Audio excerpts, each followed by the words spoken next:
Hi dears, ഒരു അടിപൊളി ഉണക്കച്ചെമ്മീൻ ഉലർത്തായാലോ? അപ്പോൾ അതിന് വേണ്ടിയിട്ട് ഞാൻ കുറച്ച് ഉണക്കച്ചെമ്മീൻ എടുത്ത് അതിൻ്റെ തലയും വാലും ഒക്കെ കട്ട് ചെയ്ത് കളഞ്ഞ് കുറച്ച് സമയം ചൂടുവെള്ളത്തിൽ ഇട്ട് വെച്ചിട്ടുണ്ടായിരുന്നേ. എന്നിട്ട് നന്നായിട്ട് കഴുകി അതിലേക്ക് മുളക് പൊടി, മഞ്ഞൾപ്പൊടി, കുരുമുളക് പൊടി, ആവശ്യത്തിന് ഉപ്പ് ഇത് ഇത്രയും കൂടി ചേർത്ത് നന്നായിട്ടൊന്ന് മിക്സ് ചെയ്ത് കുറച്ച് സമയം മാറ്റി വയ്ക്കാം.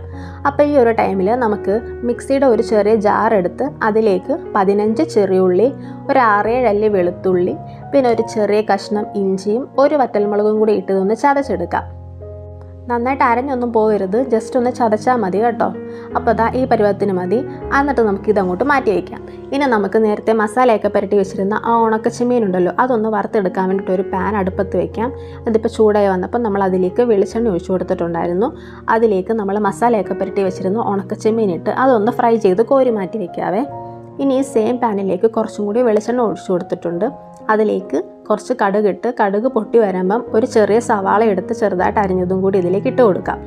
എന്നിട്ടിത് നന്നായിട്ടൊന്ന് മിക്സ് ചെയ്ത് കൊടുക്കാം.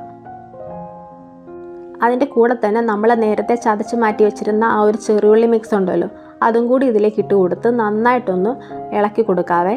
ഇതെല്ലാം നന്നായിട്ടൊന്ന് മിക്സ് ചെയ്ത് നമുക്ക് കുറച്ച് സമയം ഇതൊന്ന് അടച്ച് വെച്ച് വേവിക്കാം ഈ ഒരു മിക്സ്. ഈ ടൈമിൽ തീ കുറച്ച് വെക്കണേ. ഇപ്പോൾ ഇതാ ഞാൻ കുറച്ച് സമയം ഇതൊന്ന് അടച്ച് വെച്ച് വേവിച്ചിട്ടുണ്ട്. ഉള്ളിയൊക്കെ ചെറുതായിട്ടൊന്ന് വാടി വന്നിട്ടുണ്ട്. ഈ ഒരു ടൈമിൽ നമുക്കൊരു ചെറിയ തക്കാളി മിക്സിയിലിട്ടൊന്ന് അരച്ച് ഇതിലേക്ക് ഒഴിച്ചു കൊടുക്കാവേ.